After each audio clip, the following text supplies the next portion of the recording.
Okay, kids, it's time for the season 3 premiere of the Fueled by Weird podcast, the only podcast that's magically delicious. I'm Chris Daly, and today I have the pleasure of chatting with Sarah White and Brian McEvoy. How's it going today, guys? It's going well. Super.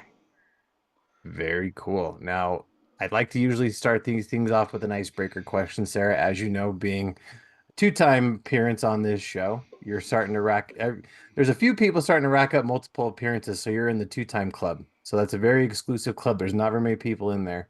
So now the race is on for 3 times. So congratulations. I'm trying to get that prize. I don't know if you got something coming up and you want to come back soon, you might be the first person to make 3 times. Yeah, we do. We got stuff. We always got stuff happening. Very cool. Well, with this icebreaker question today, I want to say, who would be the first celebrity guest in your very own talk show? Brian, let's start with you. Ooh, that's a tricky one. Probably Adam Savage. I'm That's a good one. always making stuff. This time I'm making a comic book with Sarah. Very cool. Nice. Sarah, what yeah, about I you? think I'd like to talk with them. Very cool. Who would I like to see? I mean, What celebrity would you like to talk to if you had your very own show? I mean, I guess you do have your own show, but so let's put I it this way. do. On your show, I have talked to some D-listers, so what is a dream celebrity you'd like to have on your show? dream celebrity. Ooh. Kate Beckinsale. She seems really weird, but she's like pretty, okay. and so like she's so weird. I like that. She brings a horse costume around with her when she travels, so that when she just feels sad, that she goes and grabs somebody else and then makes them dress up in the horse costume with her, and then just wanders the hallways in her hotels. I love her. That's amazing. I think for me, I've already kind of done that because Kevin Smith would be my go-to, and I've talked to him already, which is fantastic.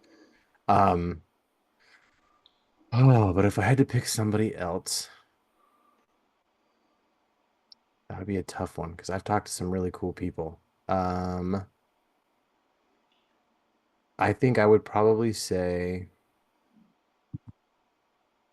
even though I've already talked to him once before, I'd like to talk to him again. I would say Chris Hardwick, just because Ooh, he's yeah. he's super nerdy and he's a super cool guy. And I only got to talk to him for like 10 minutes, but it was a fantastic 10 minutes. And I think that we could dive into a whole bunch of stuff. So I think that's who I would pick. Definitely. All right. So, Sarah, being a return guest, I want to talk to you about, usually I talk to people about how they got into their thing. And we've already kind of talked about that before. So what I wanted to talk about today was you recently went to G Fest, and I'd like to know how that went, what your experience was. For people who don't know, let's talk about what G Fest is and just find out how it went. Well, the G stands for Godzilla. I'm pretty sure. I don't need to look that up. It's a kaiju fest, and it was great.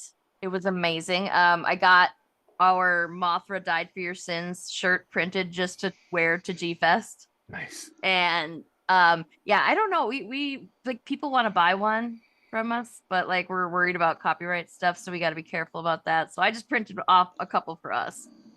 Nice. But we went, and my first experiences was holy lines. There are so many lines there, but the merch was really cool. The kaiju, what they call it, Kaiju Alley and Kaiju Island, where the artists and the vendors were, that was really fun, but huge lines to that, so we didn't spend a lot of time there. The events were really fun. The panels were really interesting. The cosplay contest, oh my gosh. If you're a cosplay nerd, you really should give G-Fest a chance. People did some crazy, like somebody did a Mecha Godzilla, and they had like the robotic moving hands and everything, like the hands spun. Wow. Like That's they put a awesome. lot, and it was beautiful, and they put so much work into it. There was another one that did Pink Godzilla from Godzilla and Kong, and they had like, she had this really cool bodysuit thing that she built herself. and the tail was huge, and so her she mounted wheels on the bottom of it so that she could drag it along with her. Like, it was so clever. Like, I mean, if you want to go to learn cosplay, you should go to G Fest. If you want to go to just see cool cosplay, G Fest. And they had also a film festival for like indie films, indie kaiju films. And I watched one. I think that Jeffrey watched a few, and they were they your standard low budget films, but they were really good. I was surprised at Yeah, how, like, I wasn't expecting good. I was expecting it to be over the top and ridiculous, but they were really fun. that's cool. Yeah, I've heard I have a couple other friends that went and they said it was a really good time. So that's very cool. It'd be something cool to go to one day. I'm glad you had a good time. Mhm. Yeah, it was very fun. Overwhelming. Like, I'm not used to a lot of people around, but because living in the middle of nowhere here, Yeah. so getting into Chicago and going, there's tons of people all the time. It was a little overwhelming for a little hobbit like me who likes to hide away, but I it was definitely fun. I definitely could understand that because I've got a pretty small town here myself, and I know just going to there's two big towns about 4 hours each way from me, Boise and Salt Lake, and going to those towns it's super overwhelming because you get into like the 3-4 lane traffic roads, which we don't have here, and Mm-hmm. just people everywhere, and this the tall, super big like skyscraper type buildings, which Mm-hmm. I don't have here either. So I totally am with you. Yeah. And there was a bunch of thunderstorms rolled through on Saturday and Sunday too, and we drove back through one of the thunderstorms, and we actually had to pull over because that's how heavy the rain got. Oh my It's God. never happened to me before with rain, and we had to walk back from the G Fest location to our hotel, which was only like a 10-minute walk, Yeah. but in a thunderstorm. And so we Wow. like made trash bags into ponchos and walked back like that, and it was an experience. That's awesome. I would kill for a rainstorm right now. It's been so hot here. And I I mean, believe it. other places it's been pretty hot too, but and they said this summer the Northwest where I'm at is supposed to be one of the hottest it's ever been. And we are in the middle of the second heat warning that has been issued. So yeah, it's supposed to be super hot today. And not looking forward to it, but once we get through today, it's supposed to be a lot cooler. But I would kill for some rain. And we've had rain Mm. a couple times, but it's been, 60 seconds to a minute or two, couple minutes, and then it's just gone like a sprinkling. It's like that's not enough rain. Give me a good like strong thunderstorm. I would love that. Yeah, and you're up in the area where, like, you're not used to the temperatures and you're not used to the lack of rain. And so that you do you have an air conditioner? That's where I was going with that. Do you have an air conditioner? We do, but we bought a new couch recently that basically if we kept our air conditioner in the window, it would just blow on the back of the couch. So no, we don't. So it gets pretty That's how you know that you guys don't have a lot of, because you have a window air conditioner instead of central air. Like, yeah. everywhere around here has central air conditioning. Yeah. And when you don't need an air conditioner very often, that's when you have a window air conditioner. Yep. And I mean, I feel bad for everybody that's in the Pacific Northwest right now and is experiencing that god awful heat. And especially if they don't have an air conditioner. Like, you guys need to move the couch and just deal with that for a couple of weeks, I think. The couch is too tall. It's rough. But Dang. it's I mean, granted there's other places that get hotter than us. Like I know California and Arizona get like 110, 112, which isn't quite here, but I mean tonight at like Central 10 air. tonight at 10 o'clock it's supposed to be like 80 degrees, and I just think that's criminal. That's too hot. 10 o'clock PM, which is crazy. That's the problem with having the humidity. Like, all of a sudden, it used to be humid as hell all the time here, and Yeah. now we don't get the humidity anymore. So it does drop down at night, which is nice. Yeah. We can flip open the windows at night and have all the fans blowing in so that it gets all Yeah. cold in here. That's what we But do too. yeah, but like when it's 80 degrees at midnight, what are you supposed to do? Yeah, it's rough. Ugh. It is rough. All right, Brian. So, since we haven't been able to talk to you before, what got you interested in getting into comics in the first place? What was it that inspired you to get into comics? Sarah, 100%. we'd been talking about doing something for a while. She's like, "Hey, let's do a comic together," because I'm a writer, among other things. And I was like, "Yeah, sure. How about this story?" And I gave her the premise, and I was like, "Yeah, let me tell you about the story for like 10 minutes." And then I talked for an hour, Oh and wow. she's like, "Yeah, we can make Oh this yeah, into a that first comic." phone call about Granica was a long one. So what got I you think I was out for inspired? a walk during that, and my feet got so sore because I just kept walking around. So what got you inspired to become a writer? I don't think I was ever not. Like Okay. it's just something I've always done. I've always needed to put words down. It just seemed like the way to communicate for me. Just a I can't natural, draw, just a so natural extension. words were definitely something I could do. I get it. Yeah, I'm not real good drawer either, or I should say artist, not drawer. It's so early. And someone's playing drag strip down my street, so that's pretty cool. Um, Hey, I live yeah, under an air traffic lane. I live in a residential area and they're using it like it's like they're drag racing out front. I don't understand. It's wild.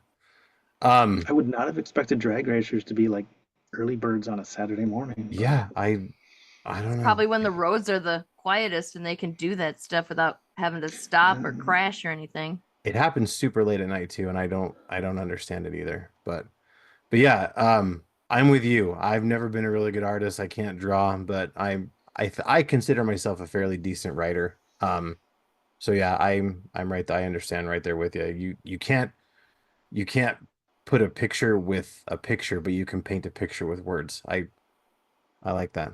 That's very cool. mhm. So, I heard you guys are in the middle of doing Comictopia. Do you want to kind of tell people who don't know what Comictopia is? So it's a backer kit event, and they have done some stuff like this before, but never with comics. So this is the first.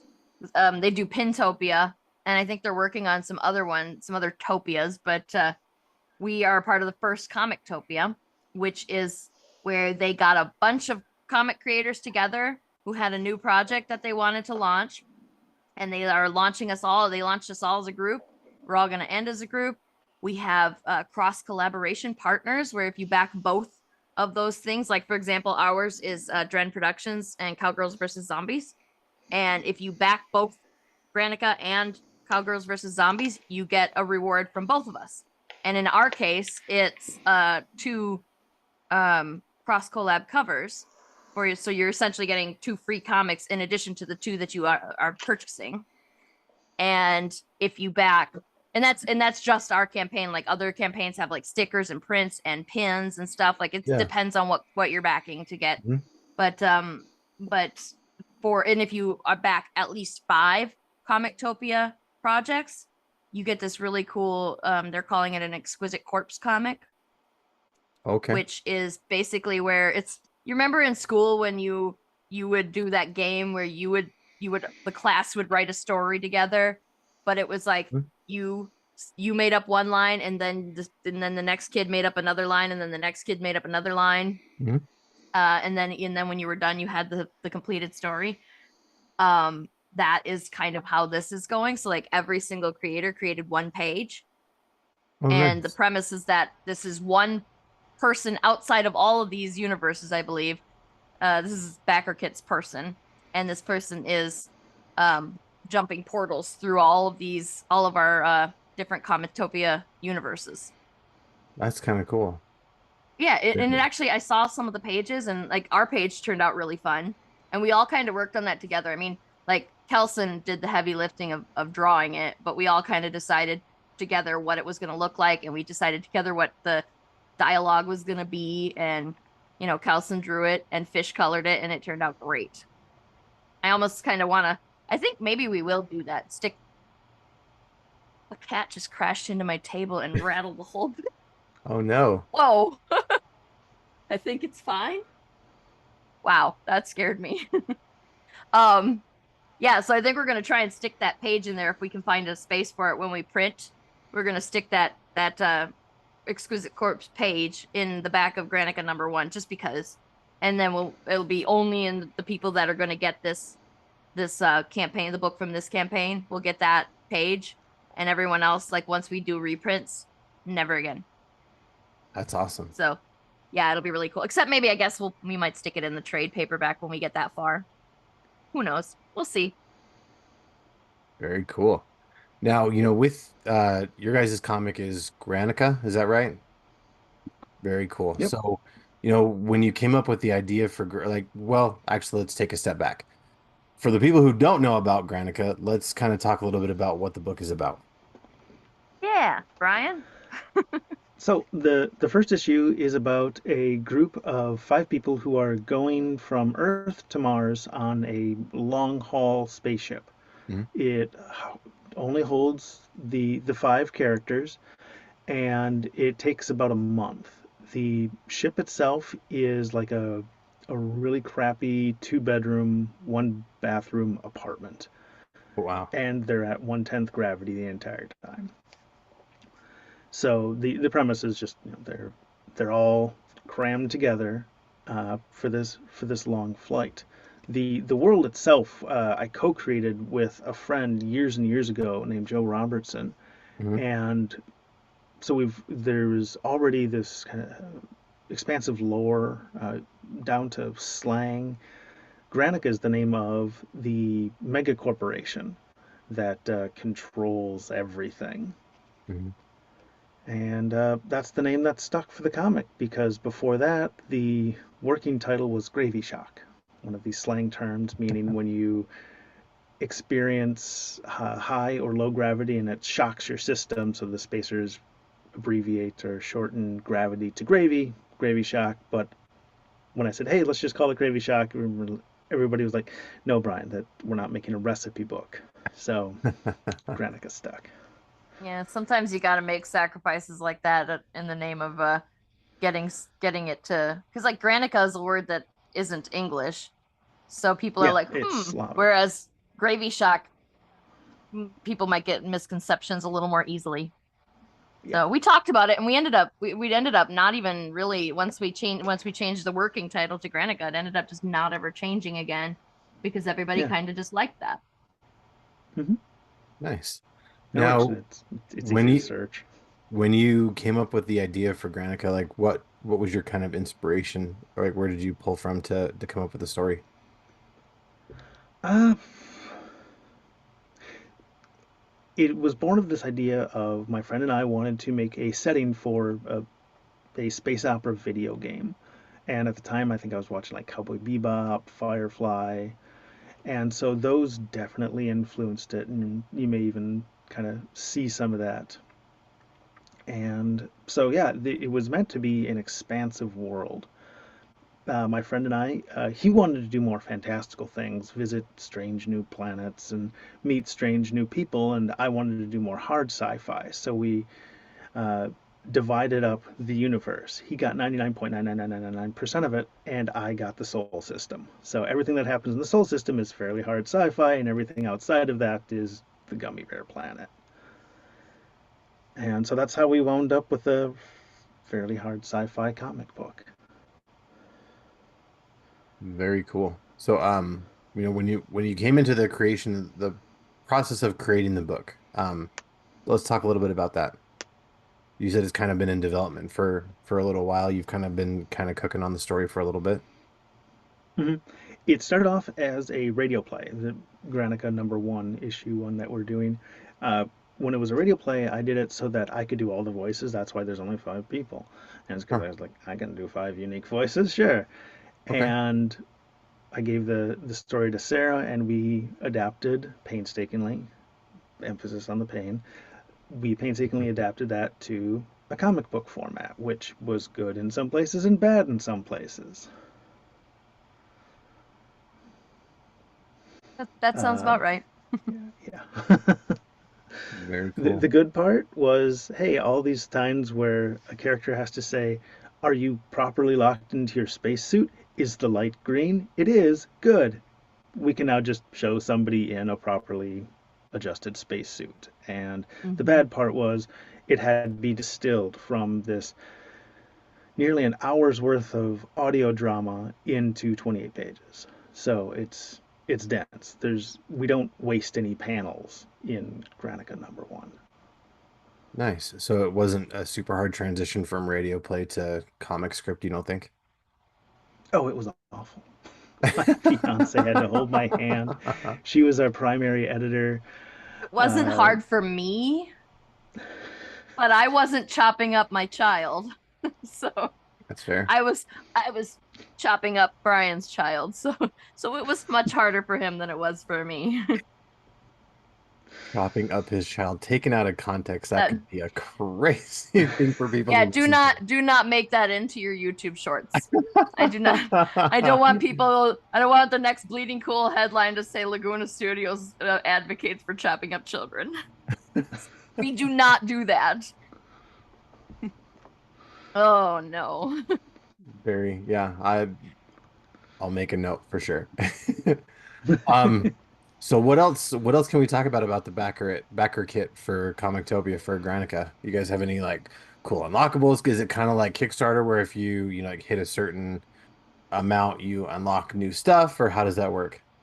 Yeah, backer kit's really cool. There can be achievements, there can be stretch goal stuff, there can be actually achievements are stretch goals, and they're like stretch goals plus, because you can do it for like we're going to hopefully get done today a stretch or an achievement for 100 backers because we're at 99 right now and we're trying to get that little push to get us there. And we had like everybody who's a returning Laguna Studios backer is getting a free digital comic for whatever they want. They and then whoever backed in the first 48 hours got an extra sticker. What Nice. else? And then we have we have a fun little add-on. It is an add-on, not a reward, but the radio play that Brian mentioned is we're actually going to do a live stream script reading of it, and it's going to be everybody who worked on the comics going to be there, and including Amanda. So Amanda's coming, Kelson's coming, Brian and I are coming, Fish is coming, Lori's coming, and we've got plenty of people to that Brian doesn't have to do all the voices anymore, and we have plenty of people to do all the little additional voices that we had to cut out for the comic, and Awesome. that's actually really cool. And I hope that more Yeah. people grab that because like it's just going to be fun to do to begin with. Yeah, And that then sounds awesome. yeah, and like the people who go who buy the ticket to the live stream are actually going to be the first ones to experience the story, so you'll actually know what happens in the comic and then some before they actually get the printed comic in their hands. So that's pretty cool. That is awesome. Now, for those who, aren't familiar with Backer Kit, myself included, um, how is it different from Kickstarter? Is it similar to Kickstarter? Like what are the kind of differences or the similarities? How does it work? In the way it functions for a backer from a backer standpoint is quite similar, except there are more features like like there's a community page you can go and engage directly with the creators. So like if you go to our page, then one of us will or all of us maybe will respond to you and have a conversation with you. Nice. And we can do polls and stuff, so you can go and you can engage on the backer kit page more than you can on Kickstarter. Like Kickstarter is basically just a one-way stream of information. Like we post it and the backers look at it and then they choose what they want. But there's a lot more back and forth on backer kit. One of the things that backer kit does that I'm a little on the fence about is they do not allow you to charge upfront for shipping. So when you back our backer kit, you're gonna get charged for the book itself, and then you're gonna get charged again for shipping. And I'm not crazy about that. Um, I wish See that? because specifically, I'm not crazy about that for these comics because a single floppy comic it's pretty easy to say that's going to cost $5 to ship, right? Like we know how much that's going to cost. It's not going to be heavy enough to worry about. Right. But for things like when we did the hoodie campaign, that was going to be a little trickier. So it actually was benefiting everybody for the shipping to be charged after the fact. But yeah, but this, I wish that we had the option to do it or not do it like we do on Kickstarter. But Backer Kits very firmly believes that the shipping should not contribute to the overall goal amount, which that's fair. That's what they want. That's their platform. They can do what they want. Yeah. So that's one thing I'm not crazy about, but the rest of it's really cool. Like I don't think that I haven't like there's a lot of things that are better than Kickstarter. And aside in that shipping thing is the only thing that's really worse is that's the only thing that I prefer Kickstarter over for like floppies in specific, when we're doing art books or heavy books and merchandise where we don't know exactly how much it's going to weigh, then shipping charging shipping after the fact would be better. But yeah, for a backer, aside from that annoyance of having to pay for the item and then having to pay for the shipping in two separate installments, I think that's the only downside for a backer. Makes sense. Now, is it one of those like Kickstarter where you just say you're going to pledge X amount of dollars and then when the campaign's over, it takes the money out? Or is it one of those where it takes the money out like right away? It takes the money out when it funds, which makes sense too because like if we don't fund, then you don't get charged, and that's better than and costs less money for everybody involved if if you don't get charged until the campaign is successful. That makes sense. So, Very so cool. yeah, it's basically the same as Kickstarter in that respect. Nice. All right. Well, is there anything else that we haven't talked about, Granica, that you guys still want to talk about? Literally anything at all? There's a cat. Okay. Definitely a Brian, cat. tell him about the cat. Ooh, how much to say? Uh, so, since they're in space, they don't want to bring animals on a spaceship because if something goes wrong, plan B for these spaceships, like there's no life raft. You hop into your spacesuit and you coast the rest of the way to Mars where they catch you. Or if you're close enough, maybe they can send out a ship. But if you have a pet, a living biological pet, and vacuum hits, everyone in the family is going to be traumatized. So they Sure. make robot pets called, there's a whole travel pet line, travel pet with camel cap letters. They have a travel cat, they have a travel dog, and they have a travel unicorn, and the unicorn can talk. It doesn't appear in the photo. It doesn't appear in the comic, but a little background lore for you. And so this Spoiler travel if you buy cat, that live stream ticket. yes, this is the kind of stuff you'll hear in the live stream. Very cool. So the travel cat is not supposed to be able to talk, but this one can, and there's a reason for that, and I don't want to spoil anything. So That works the for me. anyway, the cat has a very signature line where it says they're talking about like, oh, what should we do about this problem? And the cat's response is, morality is not my area of expertise. And we put that on a T-shirt with a picture of a cat because, as we all know, cats are not the most moral creatures in the world. That could be the catchphrase of literally every cat on the planet. Pretty much. It's true. Katie, why did you kill that bird? Cat. Cat, what do we do? What do you do? Yeah, What do you do? it is pretty Love them perfect. unconditionally. I wish I could love cats more, but they just don't love me because I'm super, super allergic. Ooh, Oh, yeah, that's a bummer. that'll make a It's a difference. bummer, which kind of makes, we went for a while when you A made your travel video. cat would be perfect for you. That's true. There we go. Now, And if they could make a robot, somebody makes a robot cat that is identical in every way to a real cat, but then never dies, I might be a convert because that is the worst part about is knowing that your cat is not going to be with you forever is the yeah, worst part about owning a cat. And a litter box. I yeah. wonder if a That's robot fair. cat would still be A light enough robot for be like, hey, a 30-pound cat just jumped onto my lap from the back of the couch. I need a new lap. Yeah. My femurs are broken. that yeah, like the litter box and the not buying food or going to the vet, it would be so much cheaper. If you and then if you True. like, if the right to repair laws when this happens are good, you can learn how to fix your robot cat if something breaks. Like, You could what's the reprogram them so they downside? don't groom themselves when you have company. And they don't attack your guests too. I've seen horror stories Oh, about mine that. would. Thankfully, oh God. Okay, so like that can be something you can program, right? Like that's Yeah. if you Go for want the to. That ankles, buddy. Now, I've actually heard that they're starting to make progress into the whole cat allergy thing because they're starting to think that maybe it's not the cat fur or, the cat dander that's the allergen. It's something in the cat's saliva that's the actual allergen, Hmm.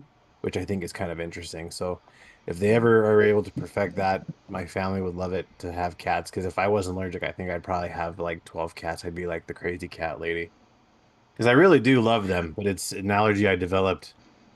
I think when I was a kid, it was kind of mild, but as I've gotten older, it's gotten a lot more severe, and it's really unfortunate. But yeah, my family, my daughters are willing to trade me to have a cat, and my wife is like, "Well, I kind of like having you around as much as I would like to have a cat."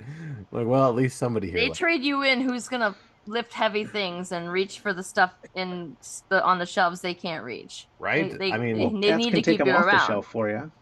Well, yeah, that's true. exactly. Cats will hop up there and be like, Yeah, Yeah, they'll now just it's on the knock it but shelf. off. Like, dad oh, can come put clean them that up. back. That's that's true. Dad will be probably the only one that puts them back, to be honest. I think they're actually working on a cat food that you give it to any cat and it will like knock out the allergen producing saliva.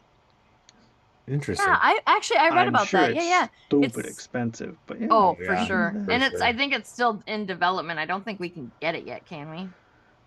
Probably not. Um, have you some of the ways that they make sure that when they do genetic testing on animals, they attach the bioluminescent gene to the gene that they want to try to attach to the animal. And so they've literally made glowing cats, like glow in the dark cats. I That's think they fantastic. still And rest under UV. you They know, don't just walk close around enough. glowing all the time.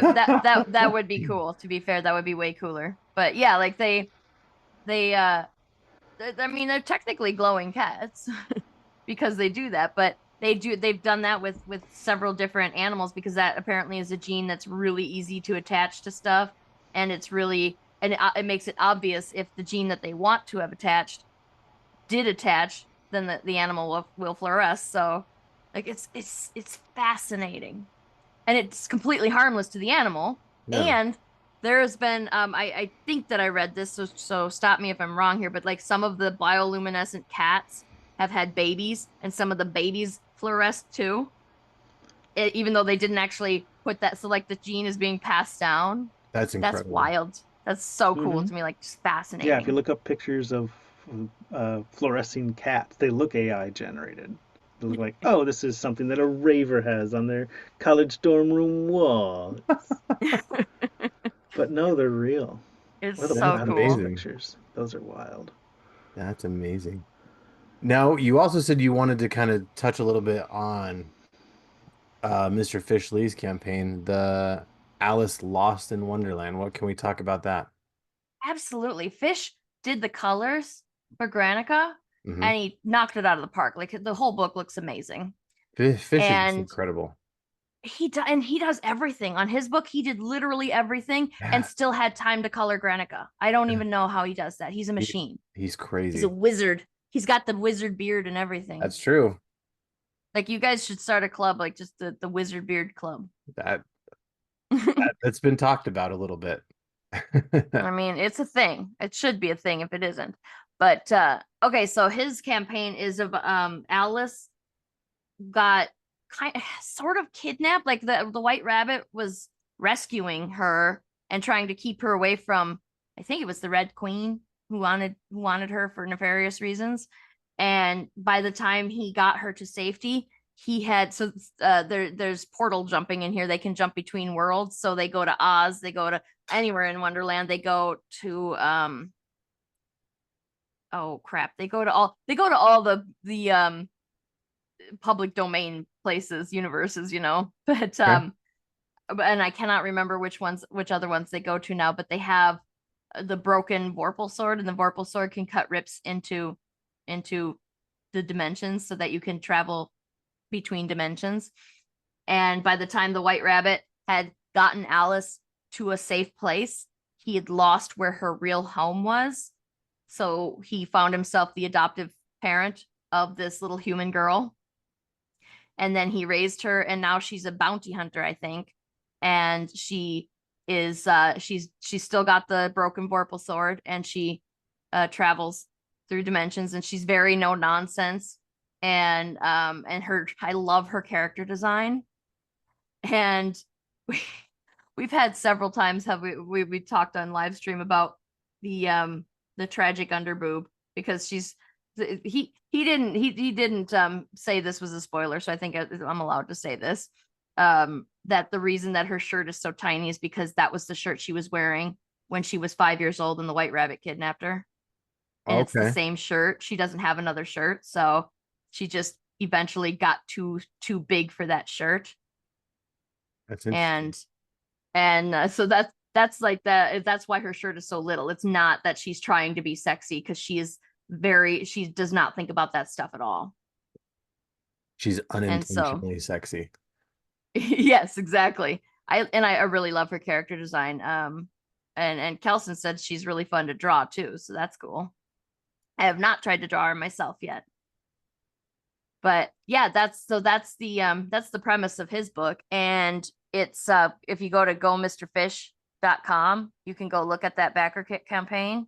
And he's got acrylic figures. We've got acrylic figures too, but he's got acrylic figures. He's got a bunch of different covers. He's got posters, he's got wristbands, he's got a bunch of stuff, That's cool. including this really cool story. And I'll definitely make sure to put the link for both in the comments so you guys can check them out for sure. And I'm gonna have to Yes. talk to Fish about that because um portal jumping characters are kind of neat. When I talk to him on my podcast, he has this thing where he likes to draw while you're doing the interview with him. So he Yep. drew one of my characters, which is a cowboy hippopotamus named Wild Bill Hippo. Only his Nice. friends can call him Wild Bill though, but he doesn't have any friends. But instead of a pistol, he has a zipper that he kind of like flips around like a pistol, like where they do that fancy spinning. But the zipper he Mm-hmm. kind of just like slaps on the air and he'll unzip holes and he'll travel through the multiverse that way too. So it's kind of like the broken Vorpal sword thing, cutting holes and traveling. It was kind of like that, but I wanted to be a little bit different. So I'm like, what about a giant zipper that he just keeps in a holster like a pistol that he just can slap on and just unzip holes and then zip them back up? Because that's always the problem I thought with cutting holes is, you cut the hole and how does the hole reseal itself? Well, you just zip the hole back up, That's amazing. right? That's fantastic. Yeah, Fish said he's been working on Alice, or he's been building the world for like 30 years. So Yeah. it's really cool that he finally gets to do it. And I think that the opportunity to join Comictopia is what inspired him to actually throw together the whole book. Or it was his inspiration to finish it and make it a an actual finished piece. Don't quote me on that, but I No, I vaguely think I remember think him you're pretty saying that. close. Yeah, I think you're pretty close. But he definitely said this is taken. He's been working on this story in some form for 30 years. So That's very it's cool. I'm just really happy for him that he's gotten to make it happen at all. Yeah. Like, I mean, a 30-year-old story that he, as somebody who can create the story at any time, and he's never done it until now. I mean, Yeah. that's wild. I'm I sure mean, there's a lot of story behind that too.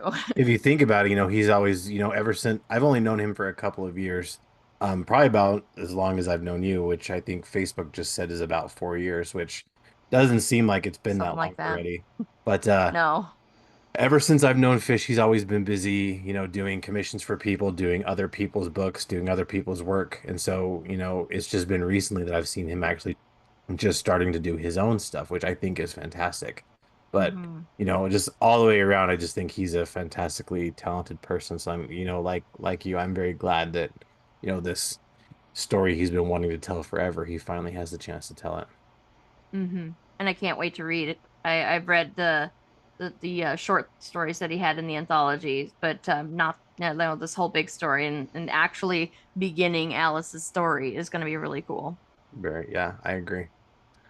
Now, after this backer kit's over, what do you guys have planned coming up in the future? Do you have other projects you guys are going to be working on together or even individually, what do you guys have coming up? Individually, Individually Laguna or Studios together, is either way. well, I have no doubt that we'll do something else. I mean, we're already talking about Granica number two. We didn't even launch the campaign. We were talking about Granica number two. Mm-hmm. But yeah, like Laguna Studios has tons of stuff coming up, and I just am waiting for. So there's a when I the first time that I told Brian this would make like the phrase this would make a good comic Mhm. was not with this story. It's with a much larger, more complicated story that I do believe would make a good comic, but it's going to take years of planning probably. And It would just, not have been a good starting place. This one oh is a good no. starting place. No, it would have taken us 10 years to make the first comic out of that one for sure. I mean, as Wow. this Yeah. one took a while just, and it's a much fresher story. It's much less dense. Yeah, like there's a lot less going on in this story, and it still took us a couple of years to get it to go. To be fair, a lot of that was out of our control, but like just I'm now that I've now that we're completed on Granica number one, I like the idea of going to that back to that other story is a little intimidating. So so yeah, but like the next time Brian has a cool idea, I'm down. And for Laguna Studios, the next story that we're doing is an erotic comic, which launches on August 20th, and it's called Noctiluca. And after that, we've got Stan Yak's Province of the Zombies is coming up, Ooh, which he did make this comic already, but he did not do it in English. So we're doing it in English for him. interesting. And so it's really cool. It's really, Stan's classic gritty look. And it's Sure. zombies, so it has to be gritty, right? Yeah, absolutely. Um we've got the more unthinkables is coming up. Ooh, nice. Um Very cool. and like next year, we already got our schedules like half full for next year, if not more already. So that's crazy. It's wild how fast things happen anymore. Cool. I mean, it used to take us ages to get one thing done, and now we're just constantly in motion with this stuff, and it's really cool. It's a lot of work, but it's really cool. That is cool. Brian, what about you? What's coming up after this? What do you got lined up that you could Uh, talk about? yeah. Oh yeah. So the rest of the stuff I do, apart from comics, is usually like building and making and stuff. So recently I've been working on making a compass that hopefully someday will be miniaturized enough that it can be implantable. Oh, that's awesome. Right. Excited for that, and that's something I've been working on for 10 years. I don't have it in here with me, but I've got a printed version that's about yay big, and it's all white plastic and brass. Looks kind of cool. Very So cool. Brian yeah, saying I he have wants no to make trouble something keeping busy. implantable is not even surprising to me anymore. Like other people are like, "Oh my gosh, that's amazing," and I'm just like, "Yes." That's He's done. It's not the first time he's done it. Very cool. Now, where can we keep up to date with you guys on stuff that's coming? Where can we stay up to date? Where can we find Well, you we're on the we're internet? at lagunastudios.net, and that's where you can go and for information or if you want to buy a book. And if you want to interact with us on social media, we're on Facebook and Instagram. That's where we're most active. And we are at Laguna Studios Comics. And if you want to watch our live streams, that's also YouTube at Laguna Studios Comics. If you want to watch my live stream, Critical Affection, then you got to go over to the Agents of Geekdom, which I believe is at Agents of Geekdom everywhere too. So you can just Google Agents of Geekdom and you'll get it all. Very nice. Brian, what about you? um, I don't do social media very much, but I Okay. have a blog at 24hourengineer.com. So 24-hour engineer, and it gets updated like once a day for the Nice. past 11 years. And if you have a comics question for Brian, I can forward it to him and he'll answer it. That's Or fair. 24hourengineer at gmail.com if you want Yeah, to reach me directly. there That you works go. too. That too. I like people. I like talking. Yeah, social media is kind of a bummer, so I don't blame you for not doing social media at all. I wouldn't do it if I didn't have to. Yeah, seriously. Such a slog anymore. It's I'm rough happy to have sometimes. Sarah do it for the comic. It's rough sometimes. But if you want to keep up to date with me on this interview and lots of other great interviews, check me out on YouTube at Fueled by Weird. You can check me out wherever you get your podcasts, Spotify, all other major podcast platforms. And now you can also find me on the Spotlight Media GA app. There's a lot of great shows in there, including mine, because I'm kind of biased to my show. You can find me on Instagram and Facebook at Fueled by Weird. You can shoot me an email at fueledbyweird@gmail.com. The music for the show is by the band Polygon Horizon. The song is called Pizza Force. Go check them out on Bandcamp. They're a great band. And I want to thank my sponsor, The Zone Collectibles in Tifton, Georgia, your one-stop shop for comics, collectibles, and so much more. Now, myself, along with the Nerdy Man Room show with Hassel and Monster, Hassel's Review, Big Rob's House of Entertainment, and No Chinese Food, recently came together and created the Stay Weird Network, a brand new podcast network dedicated to bringing some awesome back to the internet. You can check us out at Stay Weird Media on YouTube and Instagram. You can also check us out at stayweirdnetwork@gmail.com. Make sure you check out Granica and Alice Lost in Wonderland and all the other cool comics collected in Comictopia right now on Backer Kit. And if you like the show, please leave a review and tell your friends because word of mouth is our friend. And remember, kids, life is too short to be normal, so stay weird. Brian, Sarah, thank you so much for coming to talk to me this morning. Thank you for Thanks. having us. Absolutely.